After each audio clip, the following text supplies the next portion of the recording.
For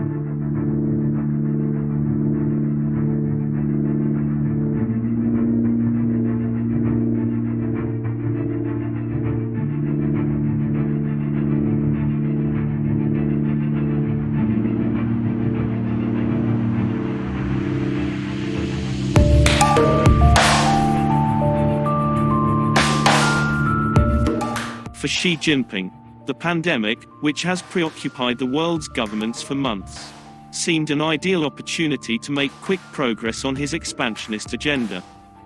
But, by provoking India, he may have bitten off more than he can chew.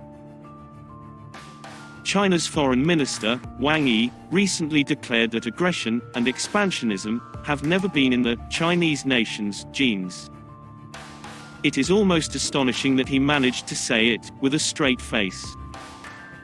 Aggression and expansionism obviously are not genetic traits, but they have defined President Xi Jinping's tenure. Xi, who in some ways has taken up the expansionist mantle of Mao Zedong, is attempting to implement a modern version of the tributary system. For Xi, the COVID-19 pandemic, which has preoccupied the world's governments for months, seemed like an ideal opportunity to make quick progress on his agenda. So, in April and May, he directed the PLA to launch furtive incursions into the icy borderlands of India's Ladakh region, where it proceeded to establish heavily fortified encampments. It wasn't nearly as clever a plan as Xi probably thought. Far from entrenching China's regional preeminence, it has intensified the pushback by Indo-Pacific powers, which have deepened their security cooperation. This includes China's most powerful competitor, the United States, thereby escalating a bilateral strategic confrontation that has technological, economic, diplomatic, and military dimensions. The specter of international isolation and supply disruptions now looms over China, spurring Xi to announce plans to hoard mammoth quantities of mineral resources and agricultural products. But Xi's real miscalculation on the Himalayan border was India, which has now abandoned its appeasement policy toward China. Not surprisingly, China remains committed to the PLA's incursions, which it continues to portray as defensive. Late last month, Xi told senior officials to solidify border defense and ensure frontier security in the Himalayan region. India, however, is ready to fight. In June, after the PLA ambushed and killed Indian soldiers patrolling Ladakh's Galwan Valley, a hand-to-hand confrontation led to the deaths of numerous Chinese troops. The first PLA troops killed in action, outside United Nations peacekeeping operations, in over 4 decades. Xi was so embarrassed by this outcome that whereas India honored its 20 fallen as martyrs, China refuses to admit the precise death toll.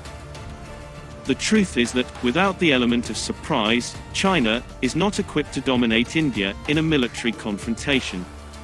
And India is making sure that it will not be caught off guard again.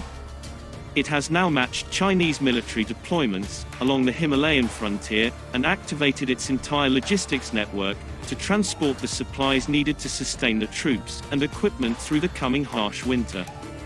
In another blow to China, Indian special forces recently occupied strategic mountain positions overlooking key Chinese deployments on the southern side of Pingong Lake.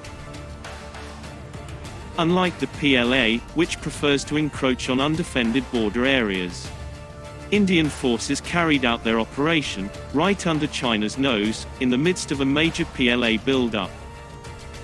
If that were not humiliating enough for China, India eagerly noted that the Special Frontier Force that spearheaded the operation comprises Tibetan refugees. The Tibetan soldier, who was killed by a landmine in the operation, was honored with a well-attended military funeral. India's message was clear. China's claims to Tibet, which separated India and China until Mao Zedong's regime annexed it in 1951, are not nearly as strong as it pretends they are. Tibetans view China as a brutally repressive occupying power, and those eager to fight the occupiers flocked to the SFF, established after Mao's 1962 war with India. China's claims to India's vast Himalayan borderlands are based on their alleged historical links to Tibet. If China is merely occupying Tibet, how can it claim sovereignty over those borderlands? China might have the world's largest active duty military force, but India's is also massive. More importantly, India's battle-hardened forces have experience in low-intensity conflicts at high altitudes. The PLA, by contrast, has had no combat experience since its disastrous 1979 invasion of Vietnam. Given this, a Sino-Indian war in the Himalayas would probably end in a stalemate, with both sides suffering heavy losses. Xi seems to be hoping that he can simply wear India down. At a time when the Indian economy has registered its worst-ever contraction due to the still escalating COVID-19 crisis, Xi has forced India to divert an increasing share of resources to national defense.